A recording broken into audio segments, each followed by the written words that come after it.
Hello, everyone. Welcome to. All right, no, I won't do my Daniel Plainview voice all Oh, night. please Although do. Please do. it was funny because, like, when I was growing up, like me and my best friend, we'd constantly be doing Daniel Plainview everywhere.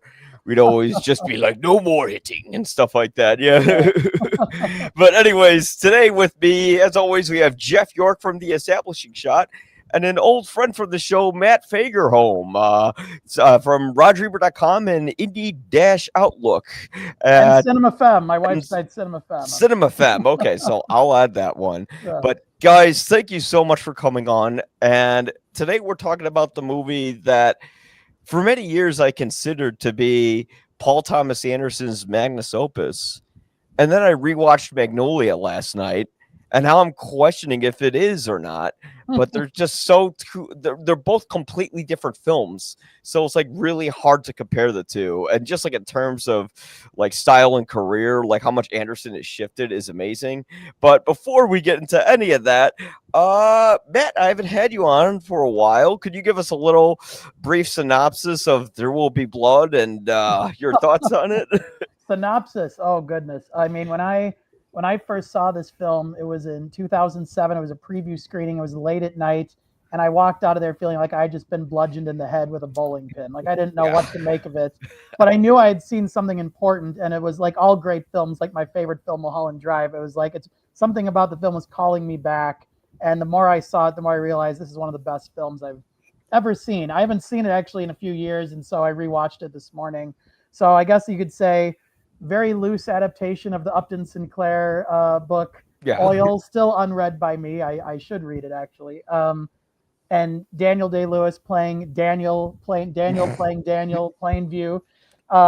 This man who's we see at the very beginning, he's mortally wounded. He could basically die, but this man has such ambition, such determination not to die. He literally crawls out of a hole and over this rugged terrain somehow gets himself back to where he can, get the help he needs to survive as he's, digging for this oil.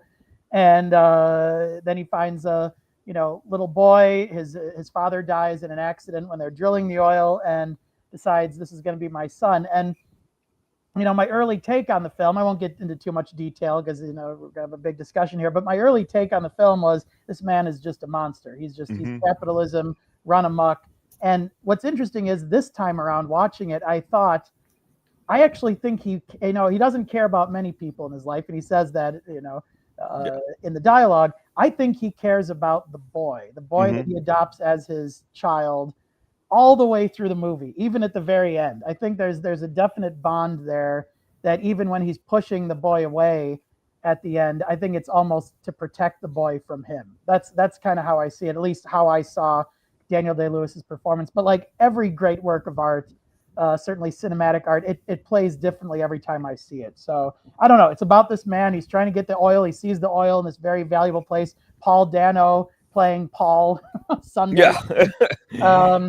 Comes in and says, my family lives on this property where there's all this oil, and he's going to profit off the fact that he gave Daniel this knowledge. And so he takes his HW, the son that he adopted, over there, and then he meets Eli, the twin brother of Paul, who is a preacher, who is, he would basically be on Fox News now. He's just very in your face, very self-aggrandizing, and he's kind of a perfect match for Daniel Plainview in terms of just the level of his ambition. And a lot of people have said that Paul Dano is miscast in this film. I actually think he's perfect. I think he's supposed to be kind of a pipsqueak in a way. Yeah.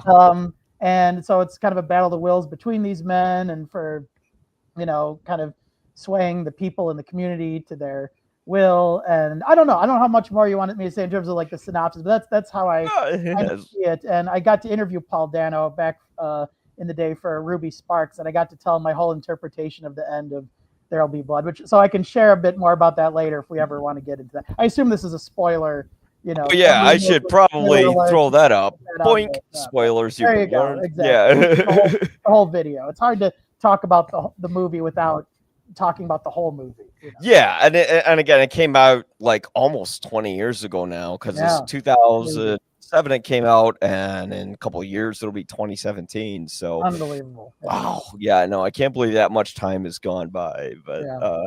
Jeff, I know we originally went off of the synopsis that we wanted to pick a movie about horrible protagonists.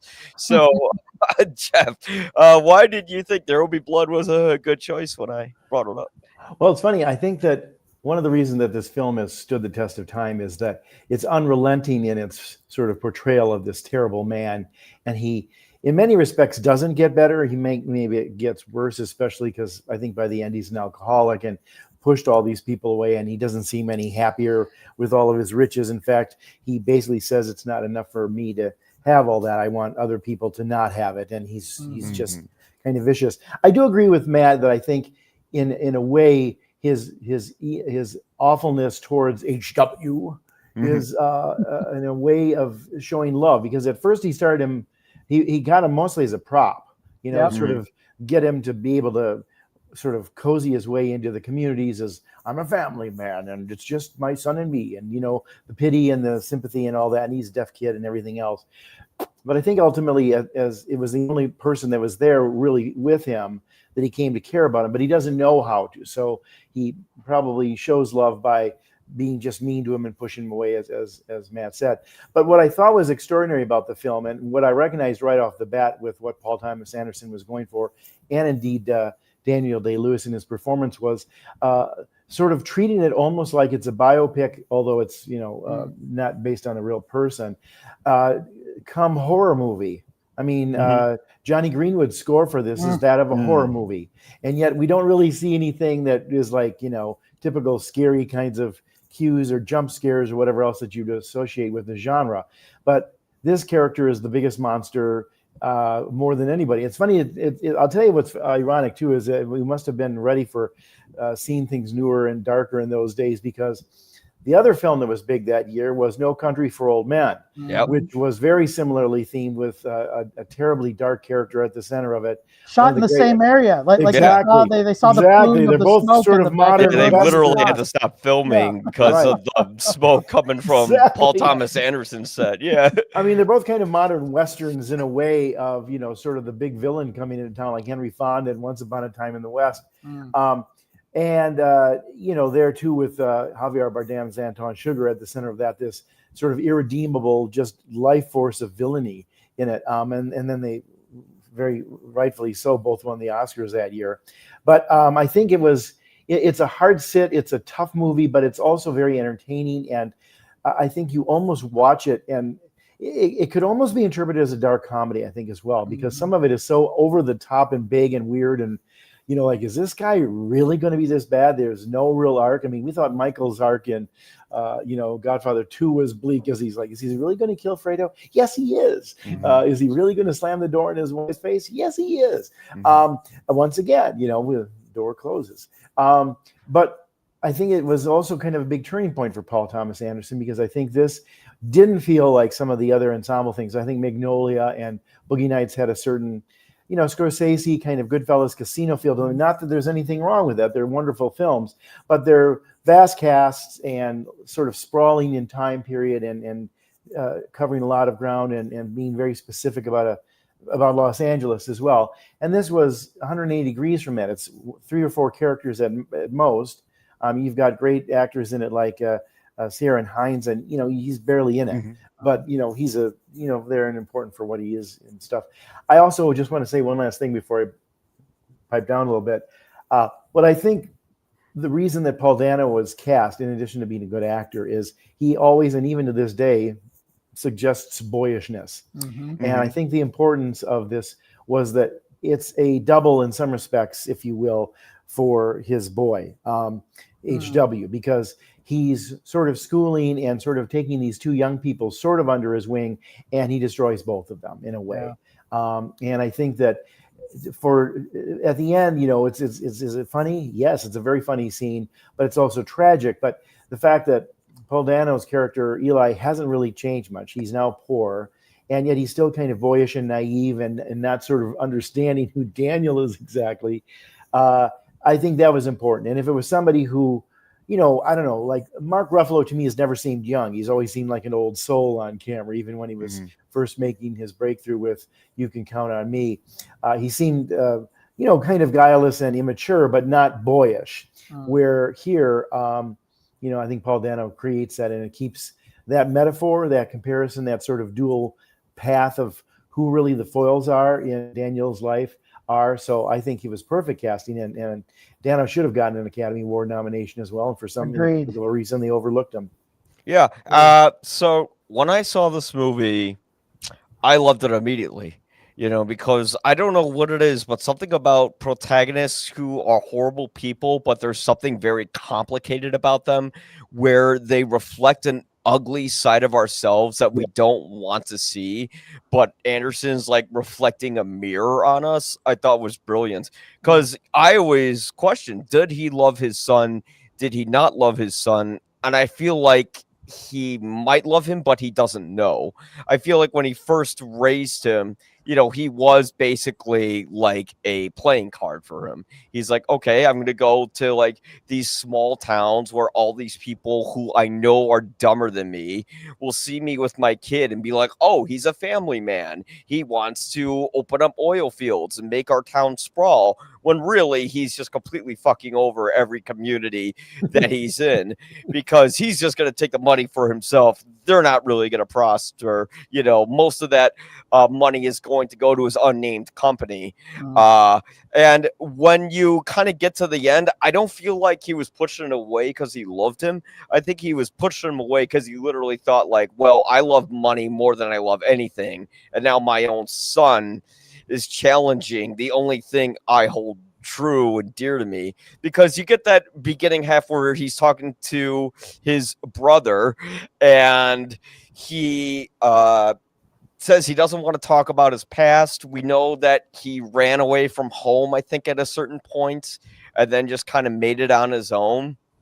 And everything that happens in this movie reinforces his negative viewpoint on other people, because we see basically every single scene through his perspective. And when we see this movie, who's he talking to? He's talking to these guys who are out in the middle of California, who are like in farmland, who are like Bible thumpers, and they that's the only thing they believe in because they don't have much education, and he can take advantage of them because he had some really damaged past. One bit of dialogue I didn't notice until recently, I always knew the line, but I didn't think about it, when the guy who's pretending to be his brother is asking him what happened to his wife. There's like a pause, and he goes, I don't talk about those things. And I just thought to myself, did he kill her? And as the movie goes on, it's like, yeah, maybe he did. Or maybe she saw he was so much of a monster that she got away from him. But like at a certain point, like once he realizes that the one guy he actually does trust outside of his son, his brother, turns out to be lying to him, which pushes him to kill him, it gets worse and worse from there, because he's a lot like Jack Torrance in The Shining, where he starts out in the movie, not the book, but like in the movie, Jack comes off like a friggin' psychopath. He's driving with his kid. His kid's like, what are we gonna have? What are we gonna eat? And he's like, you should have had your breakfast, son. And just from there, he's an asshole. And then as the movie like keeps going, he just becomes a bigger and bigger asshole. And this movie is sort of about what happens when the whole like system of capitalism encourages us to make as much money as possible and not think about the people around us. And that's why people like Daniel Plainview ends up controlling most of the country. And I mean, the parallel I drew to it when the movie was coming out was Halliburton, and because like the war in Iraq happened in 2003 and we were still kind of gearing down from that. Obama still wasn't even elected then. This is during the Bush administration when he was still around. So, but arguably, Mark, I think that in some respects, that's always been the story of American business that P. Anderson's putting the light on. I mean, the people who we hold up as the great titans of industry, whether it's Henry Ford or, the people who created the railroads and some of those kind of things, they were all these kind of ruthless people who, used slave labor and lied and cheated their way to it. So, in some respects, Daniel Plainview is literally business in plain view. That this is how it's always been done, and it's always on the backs of the uneducated or uninitiated. And I dare say, I think the other parallel here that makes this movie all the greater is that the other great charlatan is religion in this country. If you read the Bible and the study of Jesus, even if you take the Bible at face value, that isn't what's being represented most of the time when people present religion to people in this world, and that's true all over the world, not just Christianity. It's always a way to control masses and make them fear and make them follow the patriarchy and those in control.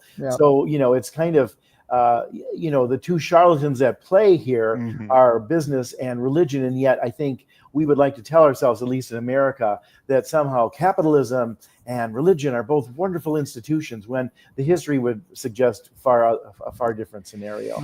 Yeah, because what Paul Dano or Paul Sunday is doing in this movie is that he's kind of doing performative religion. It's a lot like when you go to the mega churches and they have people speaking in tongues and they're doing all that stuff.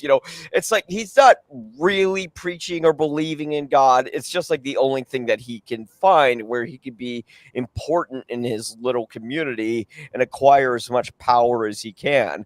It's just showmanship. Yeah, just like Plainview holding up his deaf son as like, I'm a family man who's taking care of a handicapped child, and you've got to trust me. I must be a good person if I'm doing that. That kind of stuff is the same con, if you will. It's so interesting hearing this, because and that's the tribute to this film, because it's like we've seen two different films in a sense, because it's like I agree with most everything everyone's saying, but I do feel, and it's only because the film is so fresh in my mind after seeing it, there's certain glimmers of humanity I found. Oh, sure, of course. In Plainview this time around, of just the fact that the boy is concerned about Mary, who ends up becoming the wife of HW, and so he goes out of his way to make her feel valued, to make sure that her father isn't hitting her anymore. Is this out of goodness? Is this out of him just manipulating the boy, making sure the boy thinks that he cares about him? Who knows? But I do think ultimately there's some texture in Daniel Day-Lewis's performance that makes me think that he does care, and that's why we have those edits, I feel, at the end, once he's cast his boy out and he's thinking back to when he was a little boy and some moments that might have been happy. And that's why I think, and I want Mike to steer this in whatever conversation, whatever direction he wants. But really, when this I watch everyone's conversation. When I watch that ending in the Kubrickian bowling alley, I think this film is the greatest homage to Stanley Kubrick, whether it was deliberate or not. I think that whole ending of him with Eli is a dream. I think he's asleep in the bowling alley, and I think that is just his like wet dream of, not sexual but bloodlust. That's like his wish fulfillment of what he wishes. It is funny you mentioned that it's a wet dream, because in my research for the film, a deleted scene in the screenplay reveals that Daniel's actually impotent. So that's probably what he was referring to when he says he doesn't talk about those things regarding his wife. You have the phallic derricks and the gushing. There's a lot of sexual imagery in the. But even if it isn't a dream, or it is a dream, it's the same take on this man who's become so warped by his need for success and money, and at the cost of others, that he can't be happy unless he defeats them. And this is a place where he literally defeats them by killing them. And There Will Be Blood. What a great title. It sounds like a horror movie title. And the blood here is basically, his business practices, where he's just sort of savaging everybody and rolling roughshod over them. And business is, sort of take no prisoners kind of venture. But I think it's interesting, because I think all of this is fair interpretation of it, because I think a lot of it is sort of dreamlike, and there's a strangeness to the way it's edited, and we skip around, and again, that music is very, it's not realistically scored for the scenes we're seeing. Quite the contrary, it's on some other level of like the mind maybe of Plainville, or what we want to the director Anderson wants us to understand is his mindset, where it's all anger and it's all hatred and evil and dark sounds, and I've got to do this because if I don't, they'll do it to me, that kind of thinking. But I love the fact that this is such a mirror again to sort of us and that we don't understand and appreciate kind of the real history and the real way that America was built and businesses are built and still done today. I mean, it's funny to me that in today's time, if you draw an analogy to it, that we constantly are covering the stock market. And yes, the stock market has a great deal of influence on the world's economy, but I think it's only like 35% of people in America even have stock. So it isn't the end all be all. Grocery prices are. So when Trump says like, well, everything's good and I'm tired of hearing about, this, that, and the other, it's like, but for him, he's making money off of whatever he's doing in office, let alone the stock market, because, they're cutting a bunch of, rules and things like that. Probably appreciate that. But that isn't most people. And here, they're basically showing, okay, we all think that America was built on these great people who forged the West and, made planes and the locomotive and the car and, the World Bank and all these kind of things.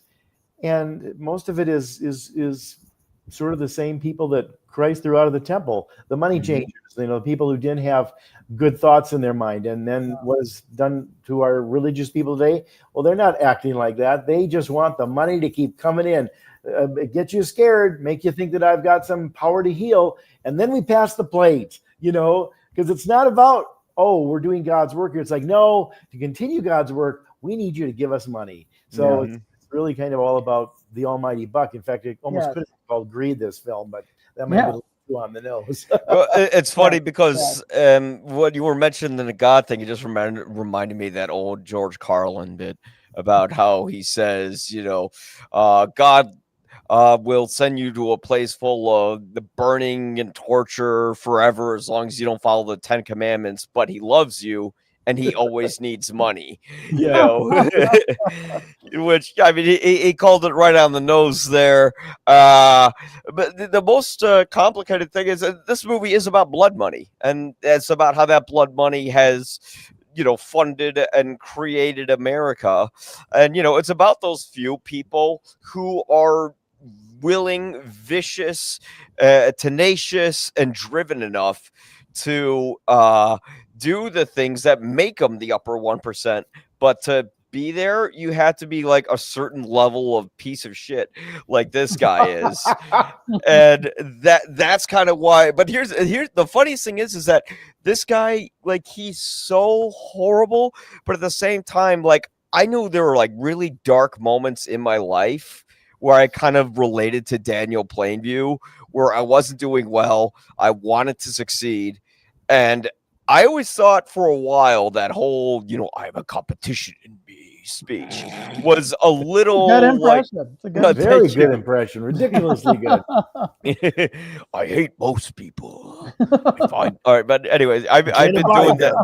Yeah. Yes. And of course, Matt, we talked about earlier before we came on, who was the influence on Daniel Day-Lewis's voice characterization there? Of course, John Huston. John Huston played Noah Cross, the other maybe great sort of modern sort of business villain in Chinatown. Yeah, and also The Treasure of Sierra Madre was the influence behind this movie. It's Paul Thomas Anderson's favorite film. He watched it, I think, every day before he started filming. And you could see a lot of elements of that in there. You could kind of see like the whole thing about people digging instead of for gold is for oil, and instead of helping each other, they try to tear each other apart. What other influence I saw in the movie that I didn't see mentioned in the research, but it has to be there, is Wages of Fear. When you have like these guys who are traveling with nitroglycerin and they're literally like drowning in oil at one point and covered in it, kind of like the scene where you have the big oil tower that's shooting the money shot of oil like out of it and into the whole community and getting on their faces. It's like all these little elements of classic cinema that really make this film work, because it updates it.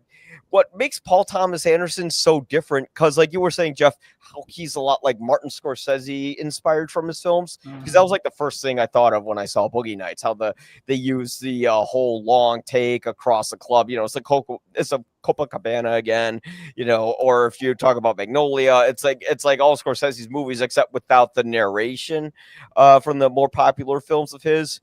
And then people say, oh, well, he stylistically shifted when he did There Will Be Blood. But actually, before that, he did Punch Drunk Love, where he didn't move the camera as much. He kept it very still, intentionally kind of out of focus. And if it weren't for that movie, if Daniel Day-Lewis wasn't a fan of Punch Drunk Love, There Will Be Blood would not exist. So to all you Sandler haters out there, if it weren't for Adam Sandler, we would not have gotten Daniel Day-Lewis's second out of third Oscar, and we would not have gotten There Will Be Blood. So there's that note. But yeah, on the note of it, us being founded on Blood Money, this movie is basically about how people are horrible when you kind of cut to the core of their greed. But yet I think you can get people like HW, who I feel like he's not going to become like his dad, but he's going to be more like Tilford, where he's still, doing shady business deals, because I think I can't remember the name of Tilford's company, but in real life, they controlled like 71% of the railways.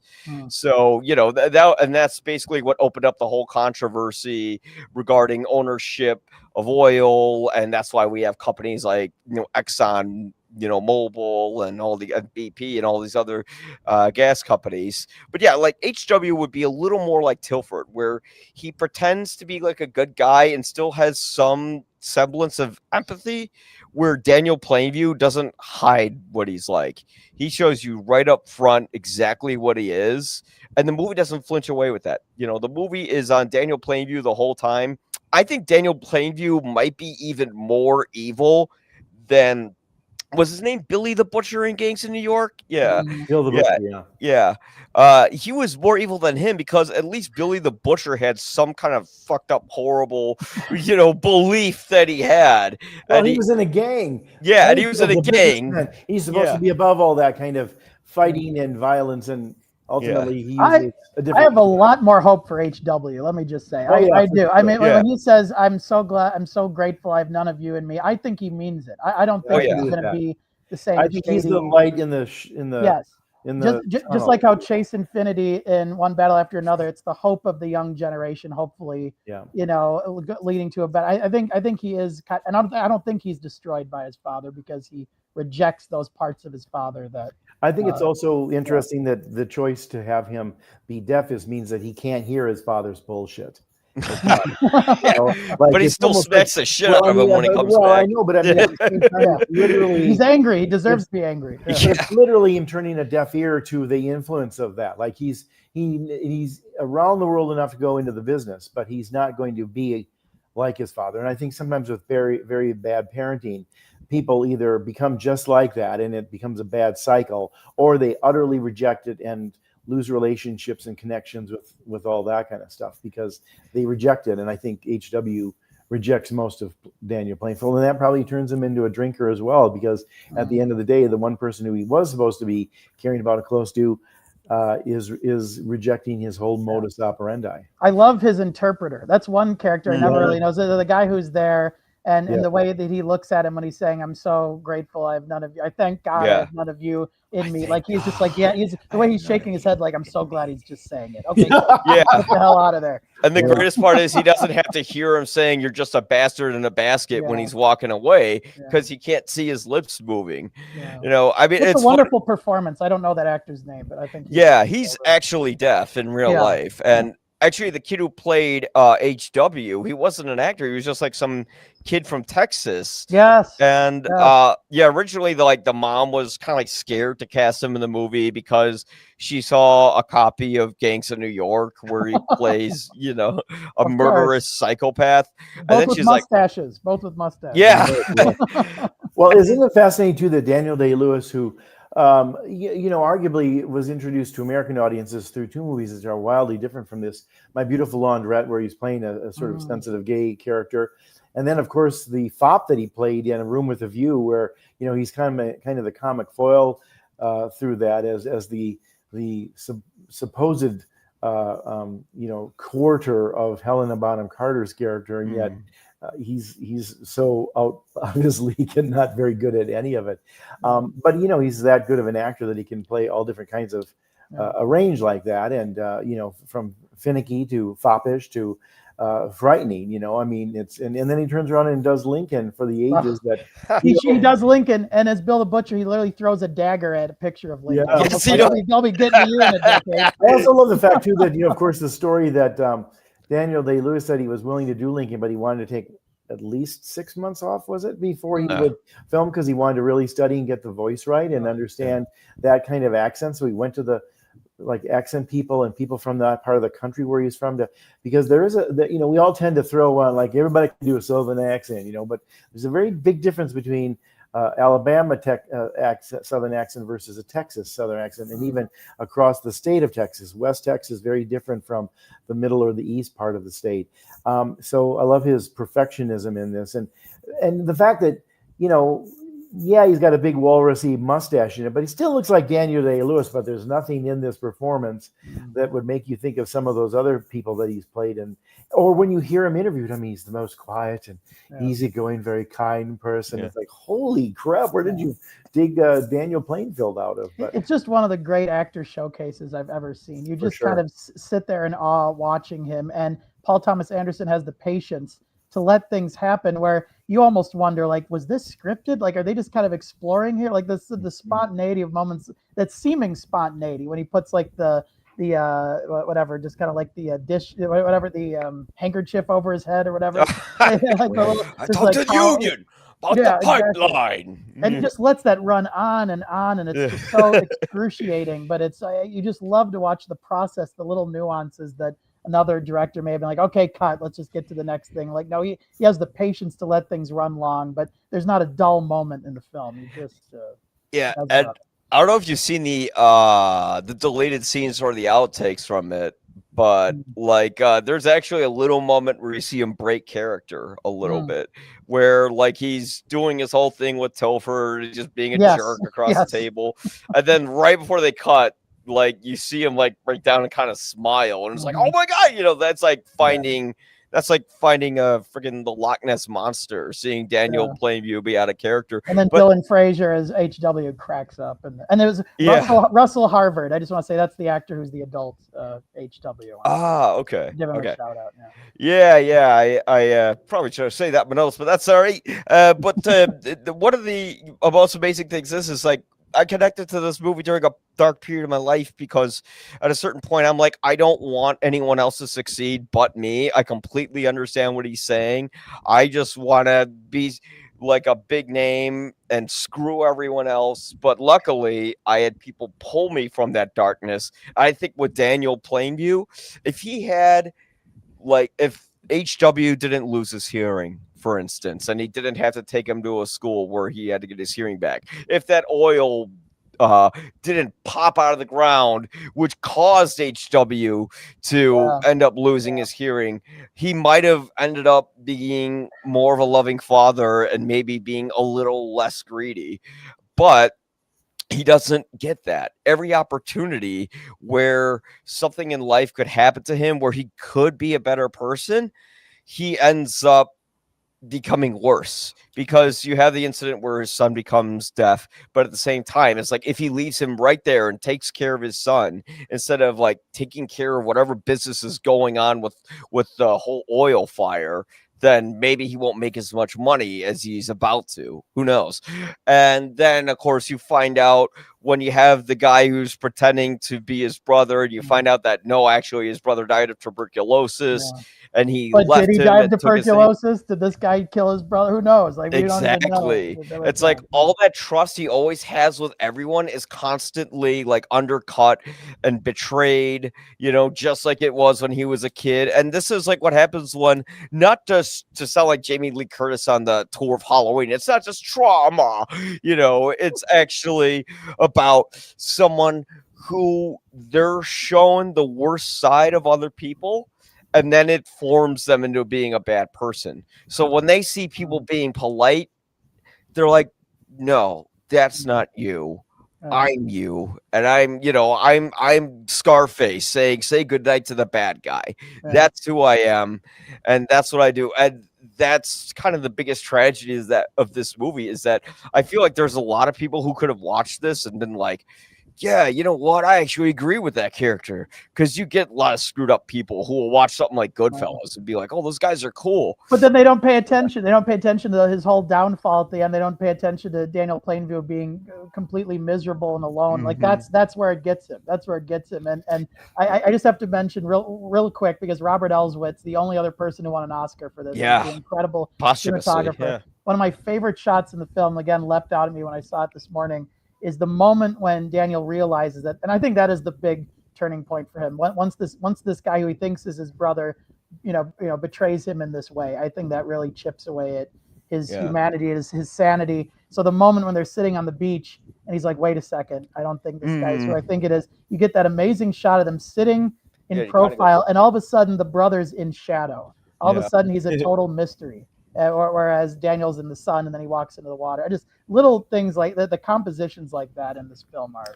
I also want to compliment Elswit, to your point, because both he and Paul Thomas Anderson have a confidence in what they're shooting to not have to move the camera around. A lot of times, I think when directors direct, they tend to want to move the camera around to show that, hey, I'm directing. Look at the way I move the camera around. And some of the better people do that really well. I mean, Spielberg, Scorsese, people like that. But I think with Paul Thomas Anderson, most of this movie is just that camera's almost locked down, letting, Daniel show you his evil without being influenced by lighting or point of view camera angles or moving to show other things. It's just there he is in plain sight. And it's funny, I think if you think about some of the greater villains that have been developed, certainly in the last 20, 30 years of cinema, a lot of times the smartest thing is to just let them sort of maintain their presence. I think the scariest scene with Anton Chigurh in No Country for Old Men is when he's sitting in that hotel room across from Woody Harrelson, and he's going to kill him, and it's just a question of when.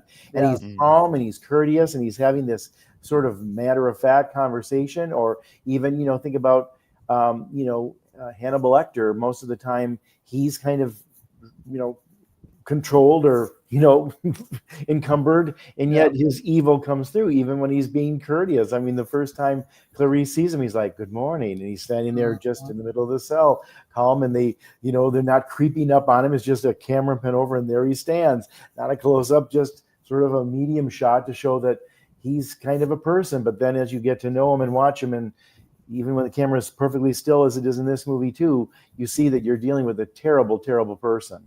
Yeah, and the funniest thing in with this movie is I really like, and we were touching upon this earlier, how you don't know if it's a horror or a drama or a comedy. It's one of those rare films where you can't really nail down the category that it is. And here's a little clip from the movie that I butchered up, just like Billy the Butcher does, to kind of give you the idea of how tones shift within a scene in seconds. I am sorry, Lord. I am sorry, Lord. I want the blood. I want the blood. I will never backslide. I will never backslide. I was lost, but now I am found. I was lost, but now I'm found. I have abandoned my child. Abandoned my child. Say it louder. Say it louder. I've abandoned my child. I've abandoned my child. I've abandoned my boy. Do you accept Jesus Christ as your Lord and Savior? Yes, I do. Get out of here, devil! Out, devil! Out, sin! Get out of here! Get out of here! Do you accept Jesus Christ as your Savior? Yes, I do. Would you be free from the burden of sin? There's power in the power in the blood. Would you reveal the victor?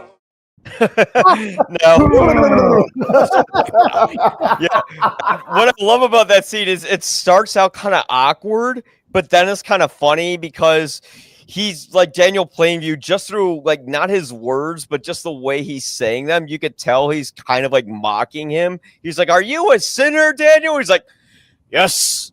And then he like gets on his knees and he says, "I'm sorry, Lord. I am sorry, Lord." And then of course, when he mentions his son, that's when he kind of like hits a little fuse in his head. that makes him think to him, I think it's wrenching. This guy I think it's a wrenching moment because you feel his anger. You feel that he does care about this kid. He does feel that guilt, and he's like, "How dare you do that to me?" Wrong. Yeah.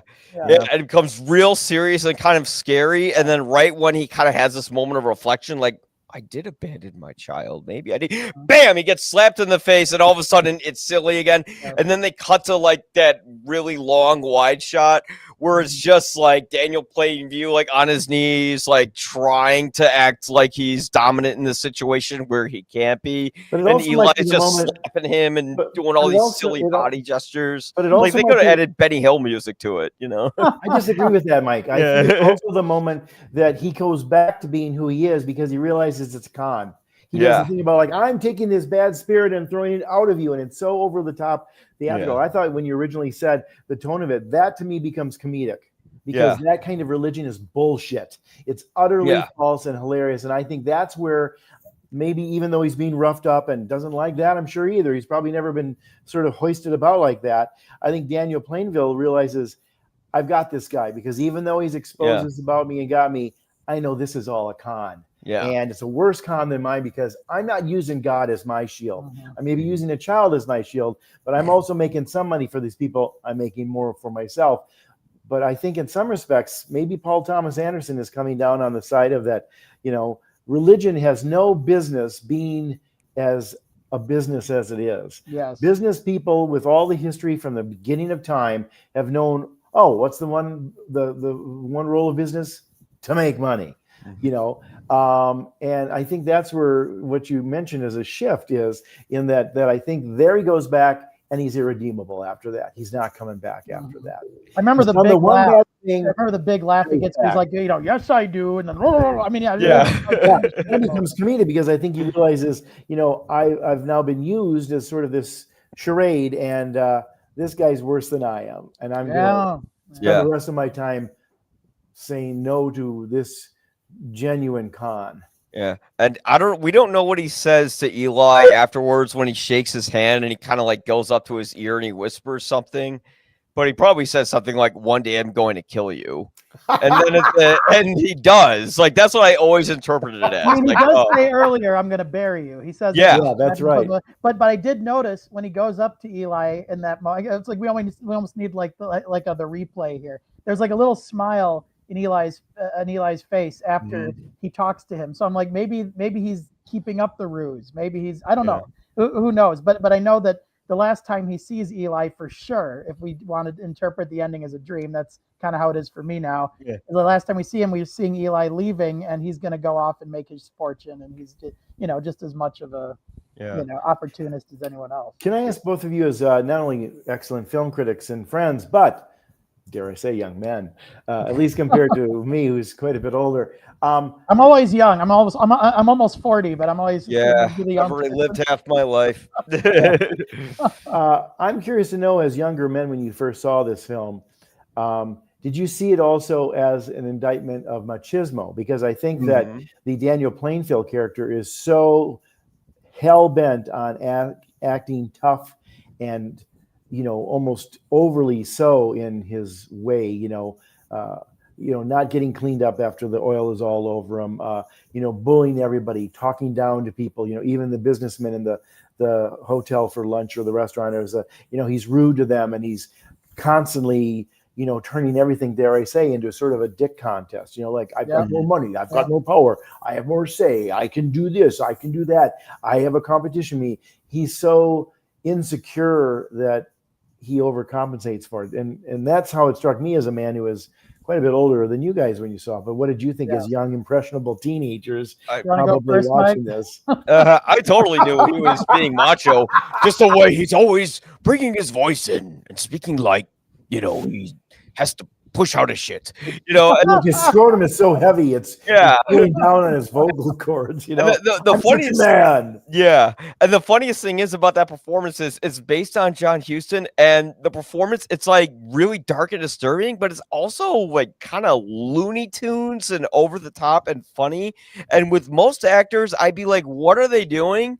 But with this performance, it works because Daniel Plainview is so divorced from emotion that it kind of forms this version of himself where he doesn't even know who he is, although he thinks he knows who he is.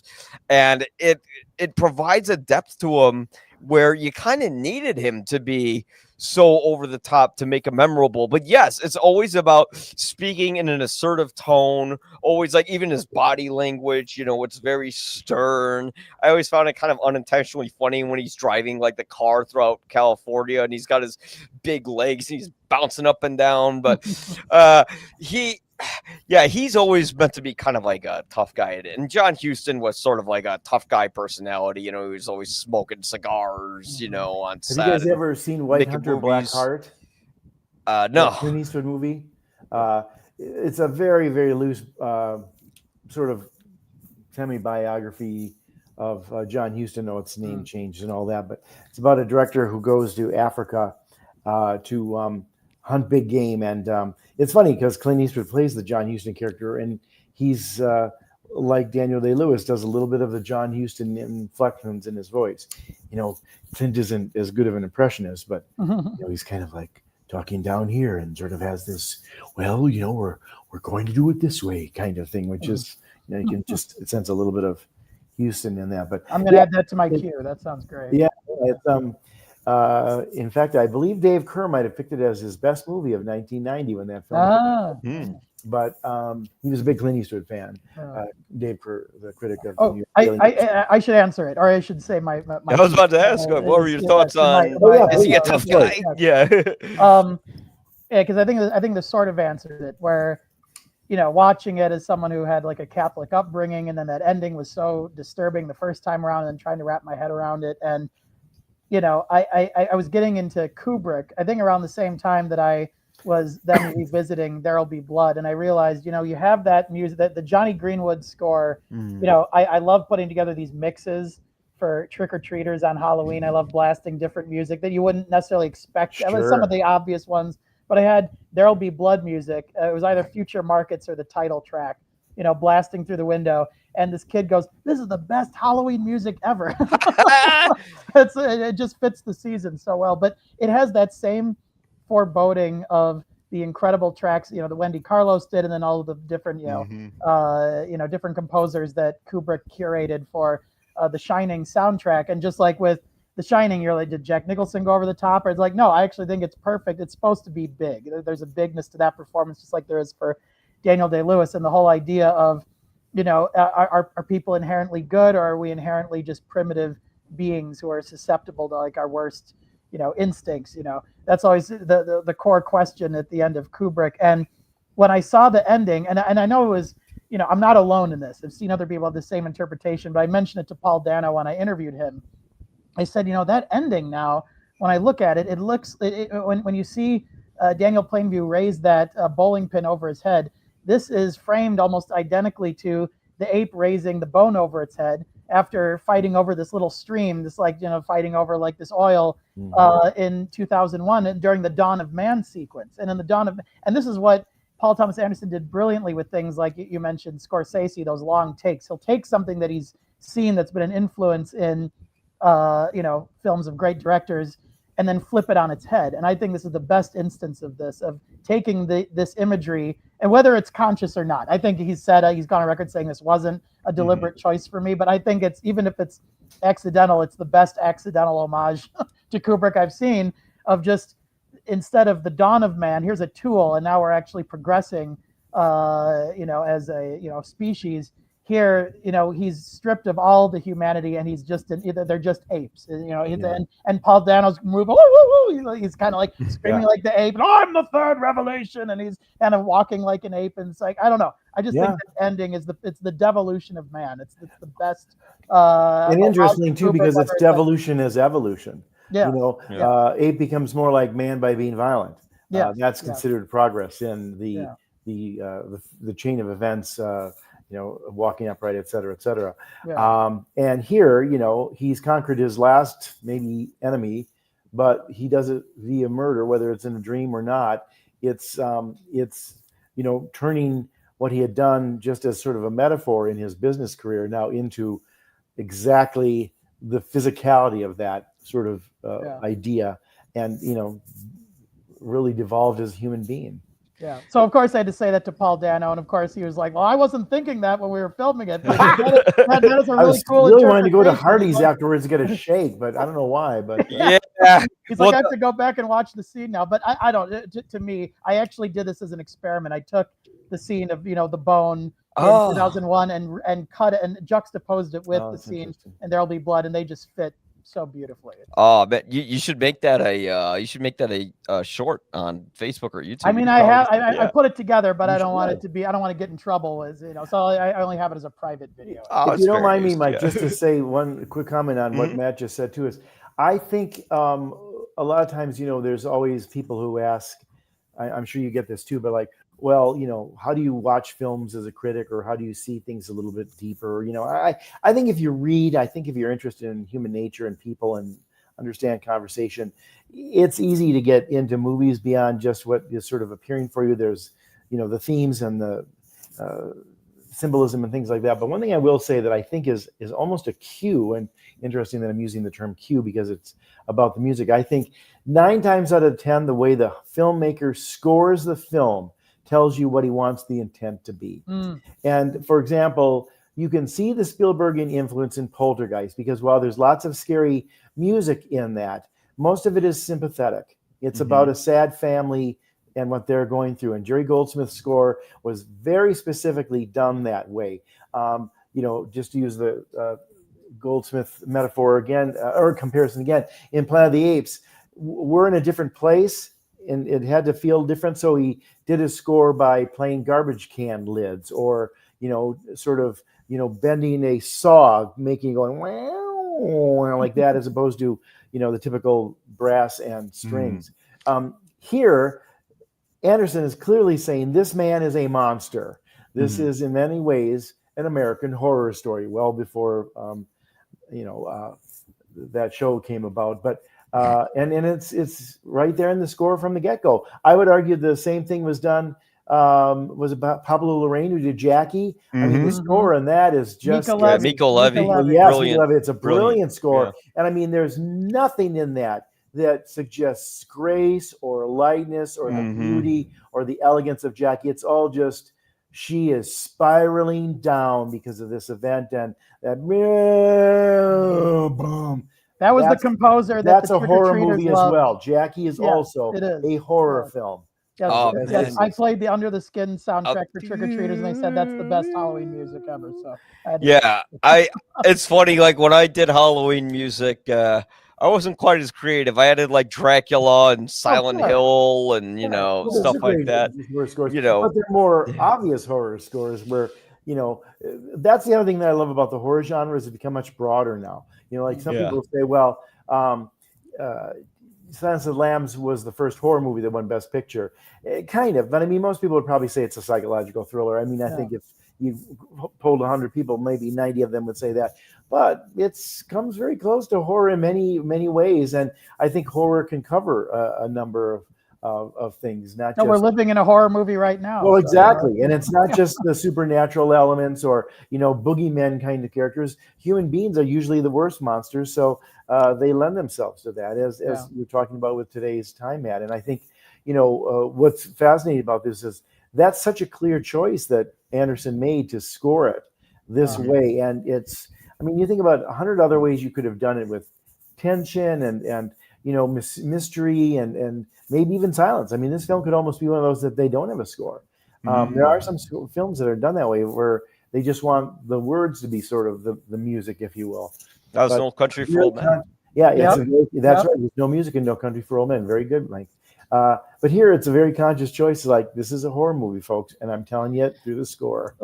Yeah. I mean, I think I kind of wish, but I'm also glad. I kind of wish that Paul Thomas Anderson used different composers in different films, because the scores in each of his movies are so different, but they're wonderful. I cannot find the score to Magnolia, and I want to find it because I want that song where it's gonna be hard to figure out what I'm saying because the whole movie cuts between scenes. But it's like during a scene where they like cut to the game show, and then like a million other things. And it's like when little Stanley's saying he has to pee, and they have that music that's like a bum bum ba bum bum bum ba bum. John Bryan, great Yeah. composer. Yes. Yeah, it's like that's fantastic, and all those movies had a different sound to it. When Johnny Greenwood, also who was the lead guitarist for I think Radiohead, when he was doing the score, yeah, he scored it like a horror movie, but also like a period piece. I think maybe it's Prospector's Quarter, where they have like that old kind of twangy instrument that goes like, and it's very haunting. I'm glad that he landed with Greenwood as his collaborator for all other films, though, because if he was going to land with someone, this was the perfect choice. The Academy did him a huge disservice when they didn't nominate him because his music used stuff from like Alvaro Part and other composers' works that couldn't made just it his original music disqualified. be nominated? It's like Yeah. just They've done that a number of times. They did that with the score for The Godfather was disqualified because some of the music that had been used for had been one cut was used in a previous Italian movie, and you know they would nominate Black Swan for best score because it was deemed so much of an adaptation of Tchaikovsky's Swan Lake score, but there's plenty of original music that made that very much a horror movie too, and it was really a great score. But then Phantom Thread's one of the most beautiful scores ever composed. Like that should have won an Oscar. Phantom Thread should have won. Well, and I think the greatest score, one of the greatest scores of all time, or at least the greatest miss in the Academy's history, was the year that The Mission was nominated by Ennio Morricone, which is just such a stunning entire collection from beginning to end of that. And they gave it to Around Midnight, which I would argue was not really scored because most of it was ad-libbed by Dexter Gordon on the saxophone in the club. And what was a score was also standards as well. So it was sort of silly, but the Oscars don't often get it right. Get it right a lot of times. And I here's the, and maybe I shouldn't hold this grudge, but like the Oscars are like the Super Bowl for me. So when There Will Be Blood lost to No Country for Old Men, I was angered by that because I think There Will Be Blood is one of the greatest movies of the 21st century, and No Country for Old Men is very good. Okay, don't get me wrong, but outside of it being like an existentialist modern Western, it does not have those layers or artistry like There Will Be Blood does, not by a country mile. I disagree, Mike. Yeah. I mean, you said it yourself, it's a very good movie. Be glad that that it lost to a very good movie, because a lot of times very good movies lose to shitty movies. Scorsese. I think there's a lot of layers in Ordinary Movie beating Raging Bull. Now wait a minute. Dances with White Guys beating Goodfellas. Yeah, but Mike, you've got to understand too. And you're looking at some of this a little out of context. Ordinary People is a great movie. And at that time, there were not films that were dealing with psychology and suicide and the sort of ripping of families in these very sort of modern ways. Now we've seen, there's 5 movies a year that are like that. And, Raging Bull was a very well-received movie, but so is Ordinary People. It's easy to knock it with history. It's a little unfair. I mean, I liked both films a lot at the time. I was in college at the time. I liked both this movie and Country for Old Men, but I don't dismiss No Country for Old Men as saying it's not deep or anything like that, because I think it's deep. It's existentialist, as I said. Yeah, but it's a companion piece to this one. I think they're two of the same kinds of films, and God love them for both doing well and being nominated and having some success. But I side with Jeff on Ordinary People, No Country for Old Men. I think those are great films as well. But I do believe this: Paul Thomas Anderson is he's long overdue. He's going to be like Scorsese finally winning for The Departed. He's long overdue for any acknowledgement, really, from the Academy.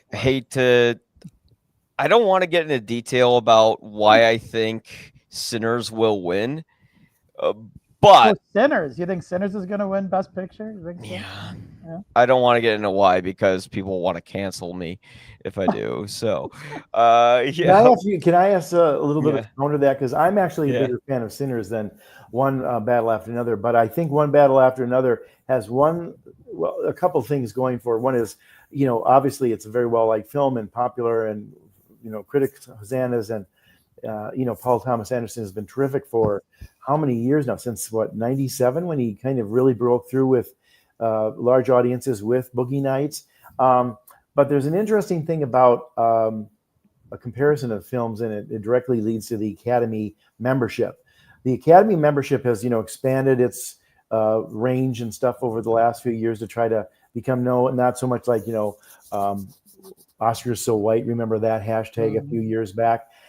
And a lot of the Academy memberships that they've brought in are from foreign countries to make it more international, because the Oscars and the American film industry is international. Most of the cinema that appears in most countries anywhere, even if they have their own industry, is still American cinema, because we do so much more of it. But here's an interesting fact. Sinners was a humongous hit in this country, making well over, I think, $250 million, where One Battle After Another has kind of peaked, at least as far as American money, at around 67, 68 million. Now, that could change when the Oscar nominations come out, et cetera, et cetera. However, over in Europe, Sinners was not a big hit. They don't understand the whole world of slavery the way it is in America. I mean, they know of it, but it's not as sort of part of the world and sort of, as sort of, raw as often that is today, because they're Europe and it's a different situation. On the other hand, though, One Battle After Another has been a bigger monetary hit overseas than here. So that'll be interesting to see how that plays out. I think it's a possibility that either one could win. But if you look at the Academy roster, which has become more and more international, that may help give the edge to One Battle After Another. But it's still a few months away. We'll have time to see. And I'll just say, That's right. They give it to people a lot of times when they're due. And Scorsese won it for The Departed, which is a very good film. Yeah. But is it Raging Bull? Is it Not Raging Goodfellas? Bull. A number of those, no. But, ultimately, I mean, I think One Battle After Another is probably regarded as one of PTA's best films, but he could have gotten it many times before and didn't, so he's got that going in his favor. And I'll just say, since we brought it up, I think Sinners is a great film. I think One Battle After Another is a great film, and I'd be happy to see them both nominated. That's about where I'm at. Yeah, but I want to see One Battle After Another win, because Paul Thomas Anderson's like 58 now, so he's not done. Believe me. He's not done. But I don't know. I just do a very good costume of Leo for Halloween, Mike. I've been seeing those everywhere. Yes. Yeah. Yeah, like in my neck of the woods, I didn't know if anyone would get the costume because I don't live in the city, but luckily a couple people noticed it immediately, came up with their phones. They're like, Bob Ferguson, I love this. Great. That's great. But There Will Be Blood. It's never gotten old. It's been amazing. Every time I've seen it, it's been highly disturbing and reflective and funny and unique. And it's something that you really don't ever really get.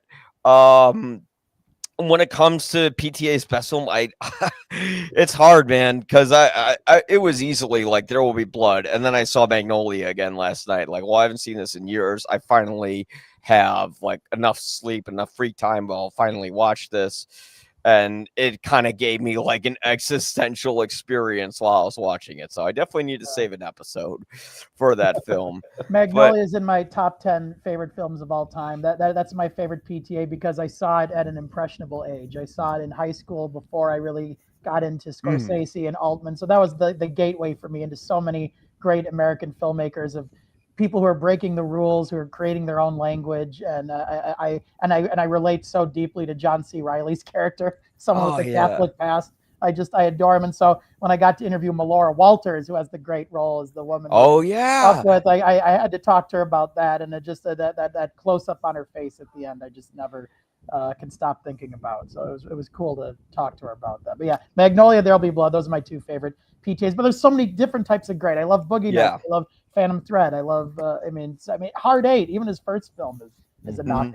Yeah, I need to rewatch Sydney. Yeah, but here's also the interesting thing about how we watch the Oscars, and it is sort of the Super Bowl for film fans, and a lot of times they get it right, and very, very rarely do they make terrible choices. Though there have been a few Best Picture choices over the years that it's like, really, that's the one they went with? How'd that happen? Let me tell you. There's a lot of those. Yeah. But here's the interesting thing about Magnolia. I mean, it's I think risen in its prestige over the years, and yet that wasn't nominated for Best Film or Director. It was only nominated for Supporting Actor, Screenplay, and Best Song for Amy Mann. Yeah. So, even in its time, that film was not really regarded as great as its sort of. And Amy Mann's the whole reason that movie exists, because he heard a song and he's That's like, right. there's with one lyric, he's like, I'm gonna make, and he flips the lyric. It ends up being like a backwards version of it that Laura Walters says, but like that was the beginning of the thread of that whole narrative. Was he dating Fiona Apple at that time too? I believe so. 98, the making of documentary. He was kind of ear to the ground about the indie rock scene that was going on, particularly with female artists. Yeah. And then Amy Mann's in Big Lebowski around that time. That's right. That's right. Yeah. Wow. Yeah. When I said everything in Magnolia works perfectly, except for the scene where they're all singing the same song together. I love that scene. Yeah. I love everything that about, scene. and that's fine. It's but operatic, and then it becomes an opera. It's like. But isn't it interesting that Paul Thomas Anderson has kind of made a career out of, I would say, dissecting the macho male. Yeah. I mean, and I love that. Look at Frank T.J. Mackey. Yeah. Exactly. His character, and his insecurities and everything as a man, all of the male characters and the masculinity on display, if you will, in Boogie Nights, and even things like Punch Drunk Love, where the protagonist is a man who has a temper problem, which is a manifestation of sort of the man as sort of the violent person who goes out and conquers the animal for food. And feeling emasculated by all these cliquey sisters who are always like trying to. Exactly. And even one battle after another, you've got Barry. two main characters in it. One male is sort of a doofus who's kind of like being pushed around and sort of led around by the nose by others, including a number of female characters. And then the other character is such a macho, stick up his ass guy that, he's got so many problems. That Mattress Man commercial. Have you seen the original on the DVD? commercial and then the recreation of it? Yes. This guy, he jumps on these mattresses, not realizing, well, what do you think's going to happen? I'll probably just fall to the ground and break my guitar. Like, what does he think? But he's macho. That's one of the best parodies of for sure. But he's made a great career out of sort of dissecting the male psyche, if you will. Absolutely. Yeah, his movies have like a reoccurring theme of the abusive father. And when I looked into the background of Paul Thomas Anderson, it was actually his mother who he had a strange relationship with, and they didn't speak much. And it was mostly his father who was like Cleveland celebrity for doing like radio voices, and he was like the voice of ABC. Like he was like the guy who kind of raised him and made him want to become a filmmaker. So I think he kind of reversed the sex a little bit. So then he would make it something that the audience would maybe, if they try to pick up on it, they would guess the wrong thing. But the closest thing they got to like the abusive mother thing was like when the mom kicks Dirk Diggler out of his house in Boogie Joanna Nights. Gleason. Oh my god. Yeah. That's a vicious performance. Yeah. But he does a great job where he doesn't just make the abusive parents just like these horrible people. Like there's like a hint of humanity in them, like you have with Daniel Plainview here, but you have to really look hard to notice it. And that's the great thing about his movies is you can watch them again and again and keep getting different things out of there. But I think too, at the very least, we can look at these things now, knowing what we know about psychology, and dare I say, Ordinary People was one of those at first. Yeah. I mean, look at the Mary Tyler Moore character there. Why is she the way she is? She's the villain in the piece, and yet you sympathize with her because somebody hurt her too. And she never, Mary Tyler Moore, in all her interviews, and that's one of my all-time favorite movies too, Ordinary People. In all her interviews, she's like, I hate when people say I'm the villain, because she felt so much for her character. She's like, I just don't know how to emotionally process this. I don't know how to continue or just, be able to, connect with my family in the way they want me to. And that's how she plays it. I think so many of the, But I mean, most if you look potent at characters like that are played he's not the in film. antagonist in that character, maybe in that movie. Exactly. So maybe that's a better description Exactly. of it. But I think with antagonists, be they villains outright or even protagonists who are sort of villainous, like in this movie, as your theme is, Mike. With what we know about people today, you look at a Daniel Plainview, you look at a Beth Jarrett, you look at Anton Sugar, in the other movie. And I think you wonder what happened to them that turned them this way. They were probably victims themselves of people who were capable of monstrous behavior or holding back love or whatever else. I mean, I think in some respects that's Beth Jarrett's thing is for her money and image and the perfect breakfast, that French toast. My God, in that very first scene that's the sort of the commerce that she's dealing with, that she's been taught to trade in and trade upon. And sometimes it's beauty, sometimes it's money, sometimes it's position, sometimes it's talent, sometimes it's just your name. Look at all the nepo babies and all that kind of stuff, and that continuing. I mean, nobody can really make it as a candidate very often in politics today unless they have a ton of money behind them, and that tends to attract people who already have money. Bloomberg had probably no reason or right to be mayor of New York, but he had the money for it, and money talks. So, I think you look at these people, and even to your point now, as you've asked us to look at this movie again, Mike, for the show, Daniel Plainview is a very sort of monstrous person, and hence my talking about the horror film score. But when you watch it, you kind of feel sorry for him because it's like somebody hurt him to make him this way. Yeah, because he barely goes over that, and I like movies that don't really tell you what happened to that person sometimes. Yeah, because it's more interesting for you to put the story together in your head. Yeah, wonder. Yeah, keeps you thinking about it afterwards. It's not all just spoon fed. Yeah, in Magnolia, they kind of straight up tell you what these people did. Well, even that one, they don't a little bit, like the game show host who molested his daughter. Like, he says he doesn't even remember it. And I'm like, or he doesn't want to, or he's right.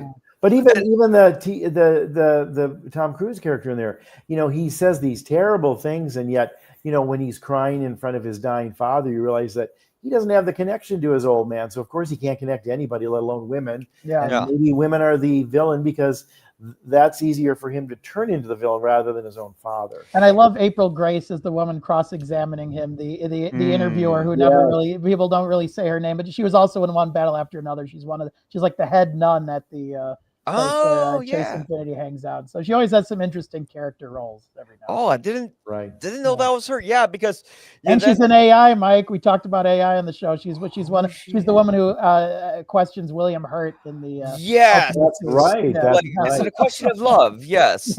That's true. Yeah, it's nice not to see her just play like the stereotypical black woman role, which is funny. In Magnolia, you have like Maurice, who's like that, who has a hidden body in her apartment. But then you're thinking, oh, he's gonna do that cliche. But then they show the reporter who's like the opposite of that. So hey, a little ahead of its time there. But but There Will Be Blood. I would say that movie was very ahead of its time. I'm excited to see what happens during the Oscar season. When the camera's cut, I can talk about why I think Sinners will win, but I don't want people to misconstrue what I'm saying and then well, I'll tell you why I think negative articles about me come out, but No, I'll tell you. I'll go on record and tell you why I think Sinners will not win. Okay.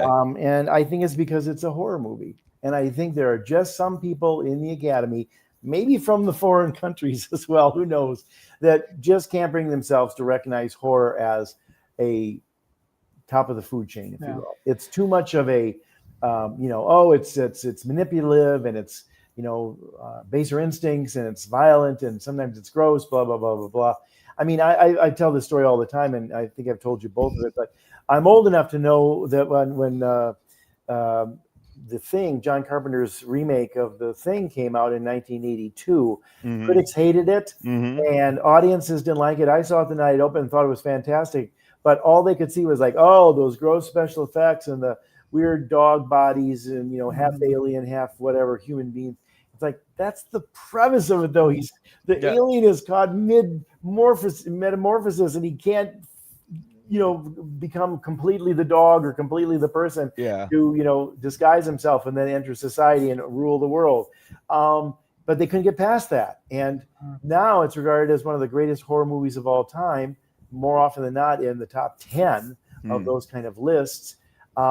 Sinners is already a big winner this year. Sinners is already a big winner just by the fact that it sold out every exactly, night. It was at so the much money 70 and millimeter all this. festival. But if it doesn't win Best Picture, it's going to be because some people will just not bring themselves to vote for a genre picture like horror as a best film. They've never been able to. I just want Buddy Guy to go to the Oscars. Can we at least see him on stage? Well, but here's the one thing I'll just say, because you're talking about the Super Bowl, Mike. I think it could be a very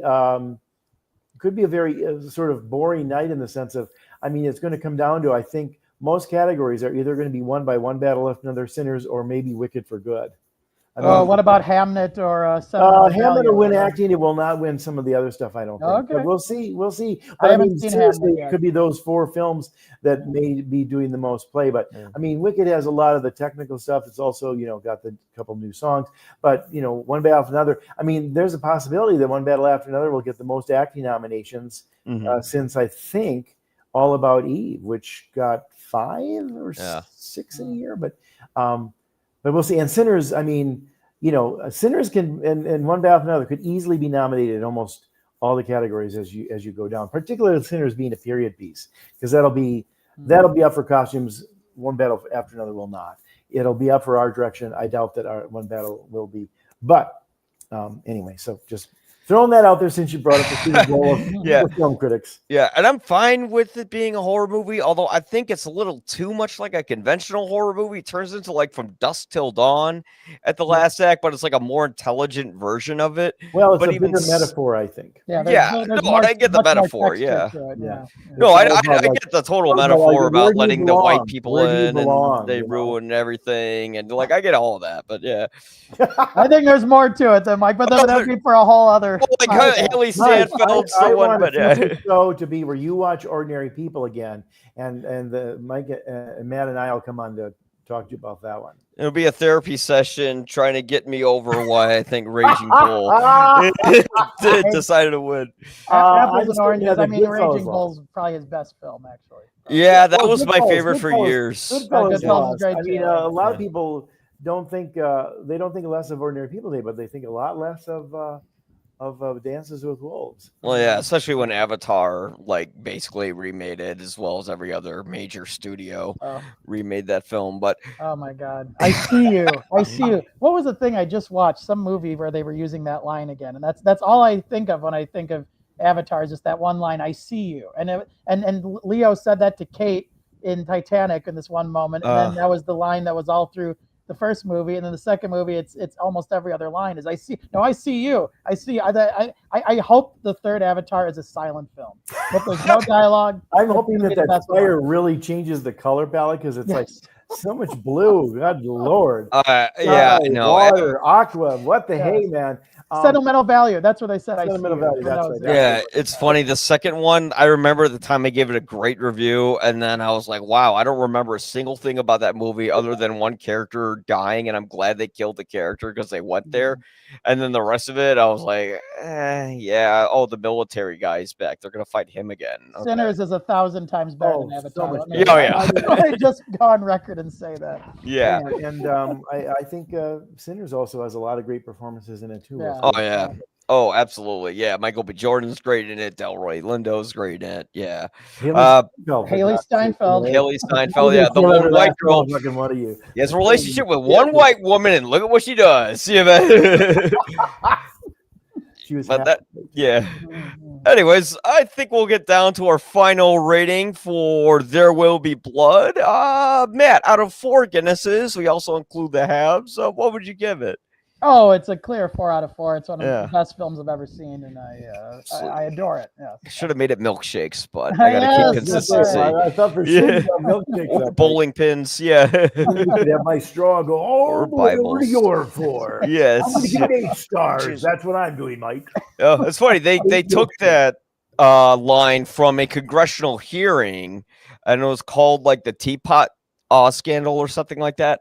And it was about the ownership of oil companies, and the oil exec who was talking about it used a milkshake as a euphemism for that. And Paul Thomas Anderson just thought, like, I can't believe that. Like, what they're referencing is an effing milkshake. Across the room. Yeah, across the room. And then he likes to do that, like, and then. I mean, the sound effects. Oh, he's straight up Looney Tunes in the movie. Yeah. Very much. Yeah. And immediately when he's like, don't bully me, he's like, okay, that's the green light to kill you now. Yeah.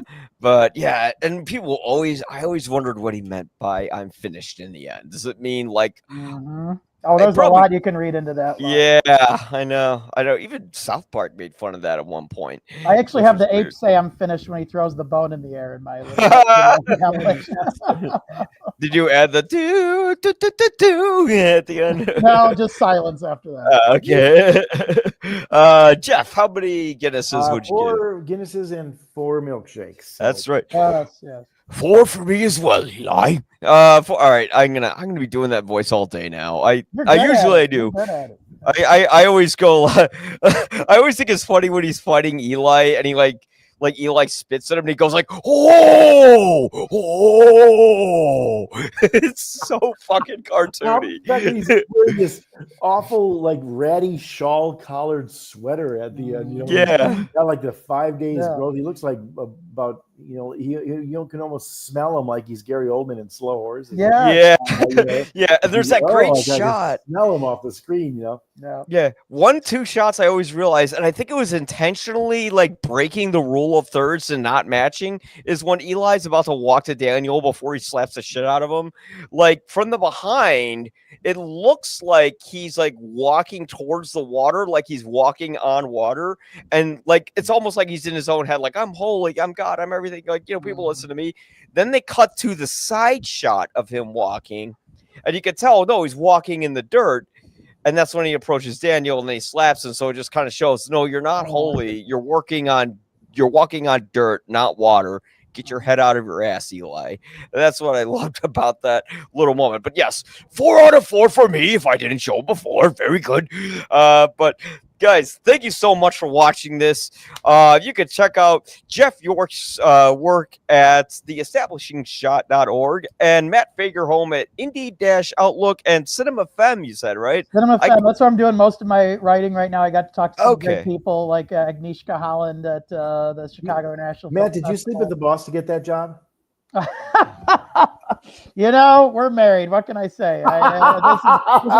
This is what brought us together. So there you go. That's how most of the best working relationships happen. But yes, I'm unlike Daniel Plainview. Hopefully you're not. Anyways, that was the deleted part of the script. I think the line he said was "my cock doesn't work" to his brother, which I found it on IMDb. Which it's kind of good they didn't use that. There is actually one deleted scene in the DVD that shows a genuine moment of love between him and his son that they delete. I think it's there. I think it's still there. Yeah. It's like he's cutting his hair and he accidentally gets his skin a bit and he's like, sorry. And he just kind of chuckles. He's like, it's okay. And you're like, oh, wow, he's actually having a genuine moment with them. Yeah. And then the rest, he goes back to, and stuff like that. But guys, thank you so much for coming on. We will let you know what the next episode will be. But until then, we still got, 3 more weeks. So probably the best picture winner will pop up within, or I don't know, I think it's like the 3rd week of December. They stopped sending us stuff. So until then, we'll see what comes out for Oscar season. And we hope you guys enjoyed this podcast. Oh, I just noticed a comment on here. There's someone that says, hi, guys, I disagree. And then he sends a frowny face, and he doesn't articulate why. That's okay. Hey, it is good. We to don't know what he disagreed if it was all about us just agreeing with everything, then what would be the point of critic discourse? Exactly. If you don't like There'll Be Blood, that doesn't mean you're a bad person. Exactly. If everyone liked the same movie, then movies would be boring. That's right. It's just like that scene in Family Guy, although I don't like Family Guy, but there was that one scene where Peter Griffin says he thinks it's overrated and insists upon himself. But anyways, guys, thank you so much. We'll see you later. Have a milkshake, build a pipeline, read the Bible, whatever else. Oh, and go bowling. Okay. Yes, definitely bowling. Yeah. Go bowling, Eli.